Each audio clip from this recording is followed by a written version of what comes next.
What up, fam? Welcome to Skill Tree, where we learn how to do just about everything. All right, so it is no secret that I'm a big fan of like the high fantasy genre. I'm obsessed with like Harry Potter and Lord of the Rings, not to mention all the time I spend playing D&D and the frankly irresponsible amount of time I've spent in Skyrim. Do love me some Skyrim. My favorite aspects of all these flights of fancy are the magic item. All of the enchanted bits and baubles and tools and weapons that our hero runs into along their journey. I'm sure I don't have to tell you, but a staple of such items is a magic wand. In particular, I like the D&D style wands that are just imbued with a very specific kind of magic.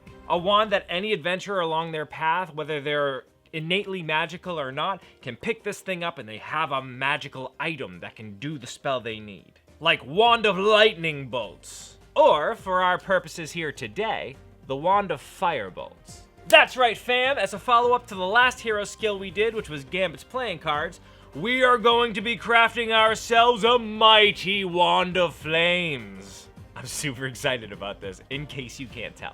Of course, we're going to be working with fire here today, so I have to give the disclaimer and recommend that you do not try this at home. I, for all intents and purposes, am a professional. At least that's what I'm going with today. All right, so with the stage all set and my little disclaimer there out of the way, let's level up this skill. Getting started. So in order to get this thing started, I'm going to need an accelerant, or a thing that's going to catch on fire, and a way to propel it out. I'm also going to need a source of ignition and a whole roughly wand-shaped housing to fit everything in. Now for my accelerant, I've decided to use butane. So butane's actually pretty cool. At a fairly low pressure, it's in liquid state, but it instantly transforms into a gas once that pressure is taken off. So because of that property, it will self-pressurize whatever container I decide to put it in, thus saving me the effort of trying to figure out how to pressurize my accelerant. So I bought this refillable candle lighter to serve as my butane storage unit / release trigger. By removing the screws and popping this sucker open, I'm able to remove this little valve canister, as well as its distribution tube. Now in order for this bad boy to give us the fuel output we need to have kind of a bigger flame, we're gonna have to make a small adjustment. You see that little white stick in there? That's there to restrict the amount of gas that comes out whenever you light your lighter, so you're not just shooting flame across the room. But we want to shoot a flame across the room, so we're gonna get that sucker out of there. To do that, we have to unscrew this little white valve at the top. I recommend using a paper towel while you do this, as the gas releasing can damage your skin. Fun fact here, as the gas expands at kind of a rapid rate, that sudden decrease in pressure causes all of the molecules to slow down. And when molecules rapidly slow down like that, the effect is the gas turns really cold. So the skin damage I was talking about is actually frost damage. I smell a wand of blizzard in the future. With the valve off and the gas released, remove the restrictor pieces. Then I screw the valve back into place and refill the canister. Okay, so let's give this little thing a test. That was awesome.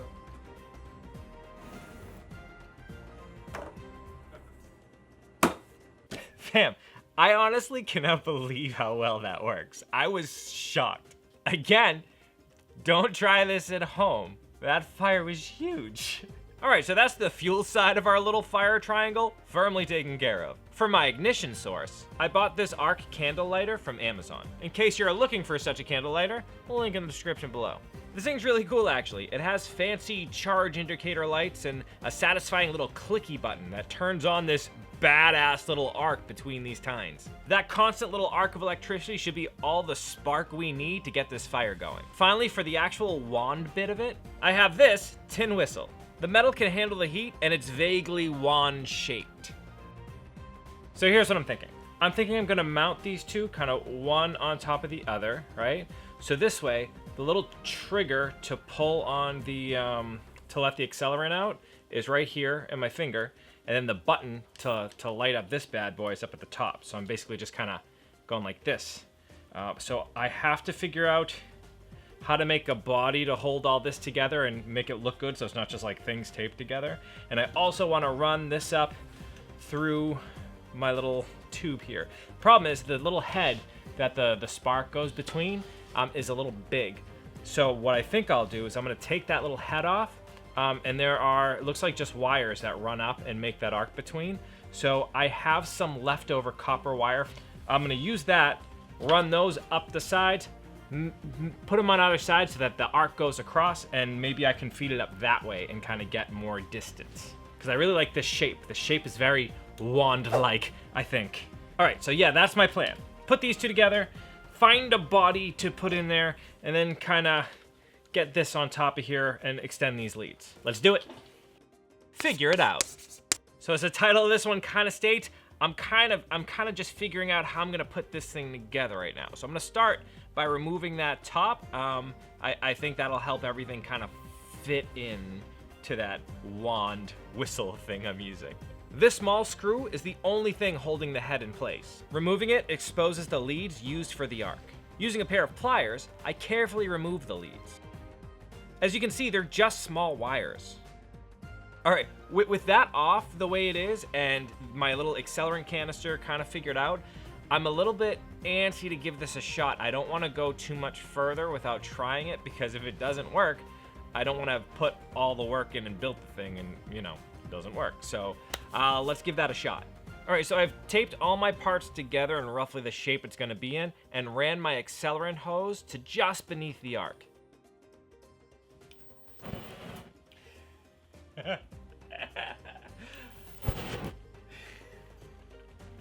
I love this thing.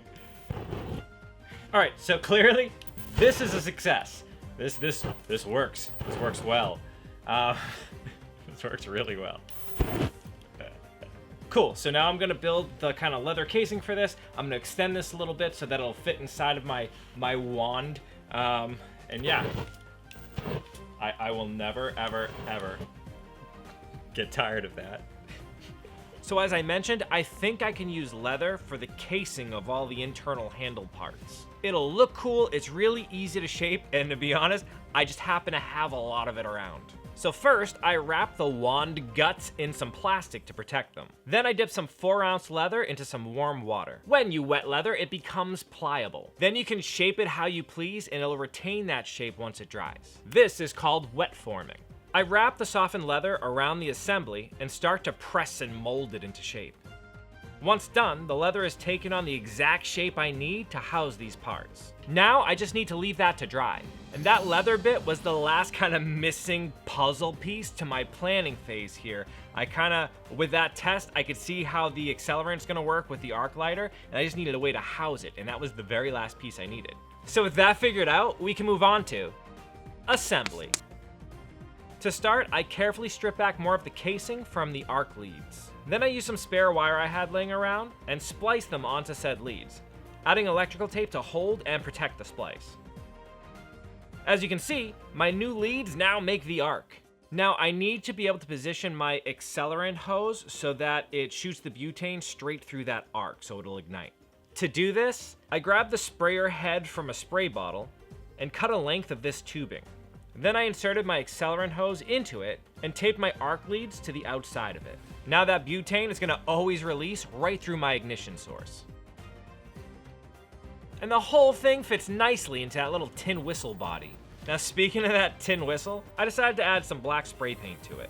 As fetching as the green is, I think the black will have a better all-around look.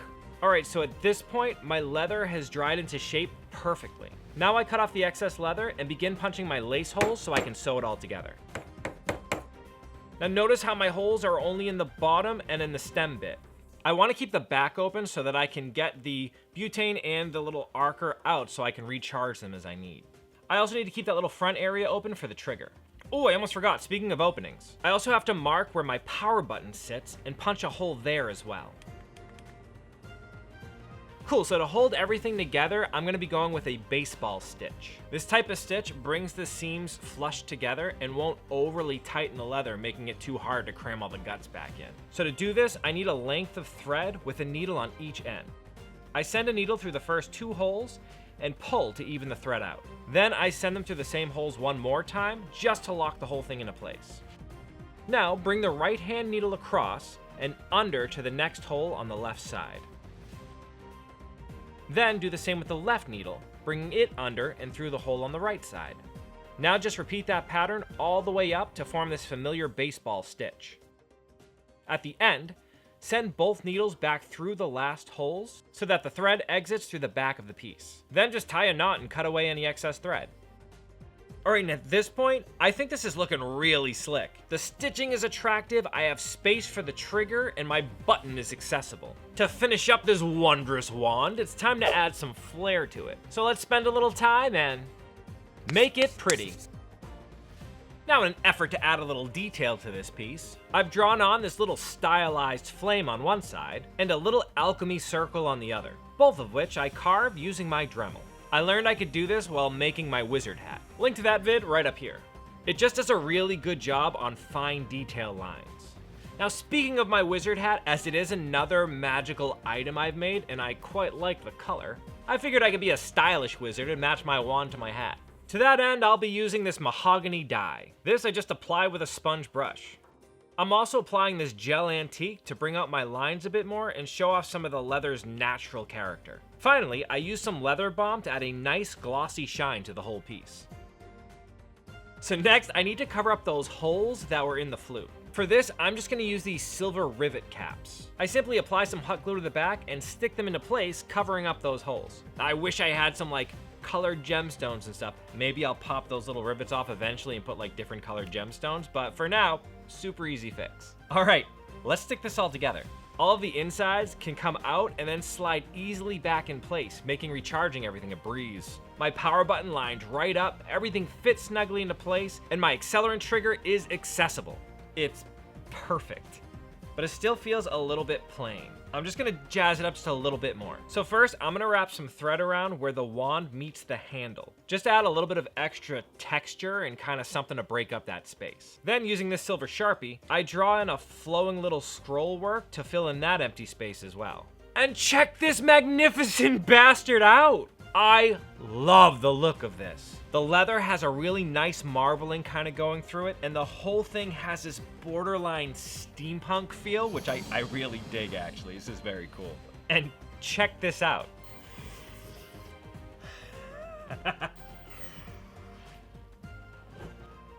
Alright, before I burn this place down, I'm gonna stop. I gotta tell you, I enjoy the hell out of doing these hero skills whenever we do them. Now, if you enjoyed the hell out of what you saw, why don't you hit me with that thumbs up love, and don't forget to subscribe so you know when I release new content. Also, if you have a skill you want to see me cover, why don't you leave it down in the comment section and I will add it to the list. Alright, well I should get going. I gotta go light every candle in the house in the most extra way I can imagine. In the meantime, keep leveling up, you.